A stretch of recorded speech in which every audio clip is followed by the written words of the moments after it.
हनी ने जो भी किया और उसकी जो भी वजह हो, वो वजह भी इस हवन कुंड में स्वाहा हो चुकी है, तो अब कोई फर्क नहीं पड़ता। और झलक, तुम तो ऐसे हॉट हो रही हो जैसे तुम वाकई में चाहती हो कि अली बीमार हो। अरे प्लीज आप रहने दीजिए अर्शी दीदी, आप तो समझ ही नहीं पाएंगी क्योंकि आप समझने के लायक ही नहीं है। जिस पे बीतती है ना, जो सहता है ना वही समझ पाता है। और जब भरोसा टूटता है ना तो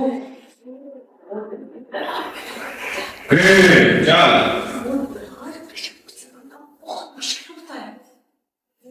वो दरार किसी इंसान जिसके लिए हम किसी भी हद तक जा सकते हैं। झलक, हस्बैंड और वाइफ को थोड़ा सा स्पेस दो। बहुत सी रस्में बाकी है और हमें वो रस्में पूरी करनी है। क्या मैं इतनी शौक क्यों है? हाँ, ये तो मेरी आदत है, मैं आदत से मजबूर हूं। मुझे पता नहीं हुआ, लेकिन कोई बात नहीं। और ये बात आप याद रखिएगा।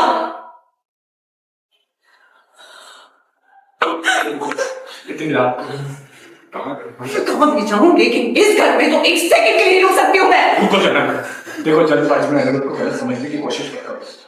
उसने मुझे कुछ भी बताने से मना किया है, लेकिन मुझे इस बात की यकीन है कि एक दिन आएगा जब तुम्हें सब कुछ सच पता चल जाएगा। आदित्य प्लीज एक मिनट, अगर तुम्हें सब कुछ पता है तो बता दो ना, बेचारे को परेशान क्यों कर रहे हो तुम? मैं चाह कर भी नहीं बता सकता हूं, क्योंकि वादा किया है मैंने अनिरुद्ध से। लेकिन इस बात का यकीन है मुझे जनक कि एक ना एक दिन तुम्हें ये सच पता चल ही जाएगा।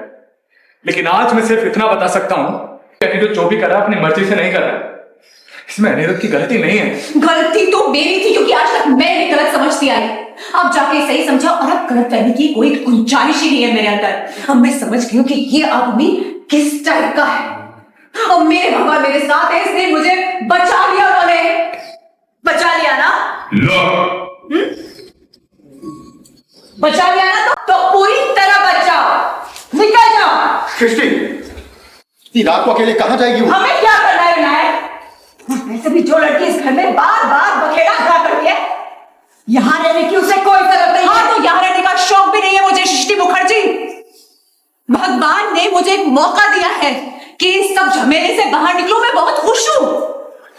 अरे अंधी हो गई थी मैं, लेकिन अब मेरी आंखें खुल गई है ना, और अब सब कुछ साफ साफ देख पा रही हूँ। और ये बात तो अच्छे से समझ में आ गई है कि जिंदगी में कुछ भी हो, बुरे से बुरा समय क्यों ना आ जाए, लेकिन इस आदमी के पास लौट के दोबारा कभी नहीं आना है। ना ही इस परिवार के आसपास भटकूंगी मैं।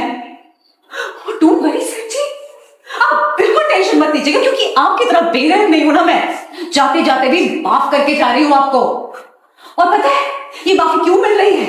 क्योंकि एक दिन आपने मेरी जिंदगी खत्म होने से बचाई थी। एहसान किया था ना, तो एहसान लौटा रही हूं। अब हिसाब खत्म, फुल एंड फाइनल, सब कुछ खत्म। और ऋषि दीदी, ये जो गठबंधन है ना, ये जैसे कोई ना तुरंत से पल्लू से बांध लीजिएगा सर जी को। वो क्या है ना, इन्हें जकड़ के नहीं रखेंगी तो क्या पता भोले भटके कभी।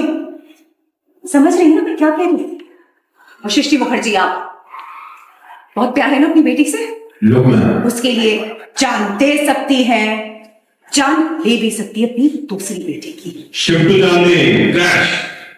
तो ये प्यार बरकरार रखिएगा, क्योंकि आप तो वर्ल्ड की बेस्ट माँ है ना। हर एक माँ ही अपनी बच्ची से ऐसा अंधा प्यार कर सकती है। तो प्लीज ये प्यार बरकरार रखिएगा और याद रखिएगा कि आज से सिर्फ एक बेटी होगी, दूसरी बेटी मर चुकी है। और मैं भी पूरी कोशिश करूंगी ये घिनौना जो रिश्ता है ना, ये हमारे बीच की ये जो घटिया पहचान है ना, जो आपकी वजह से मुझे मिली है, ये हमेशा हमेशा के लिए भूल सकूं। लेकिन वो क्या करूं, मैं उर्वशी रैना की बेटी ठहरी। झनक रैना, मेरी माँ ने मुझे जो संस्कार दिए हैं ना, उसके चलते अगर कभी आपको मेरी जरूरत पड़ी ना, तो मैं आपको निराश करके वापस नहीं लौटाऊंगी।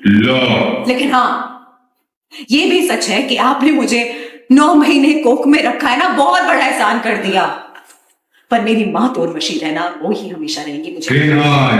आपका घटिया नाम सृष्टि मुखर्जी नहीं चाहिए है, कोई इंटरेस्ट नहीं है।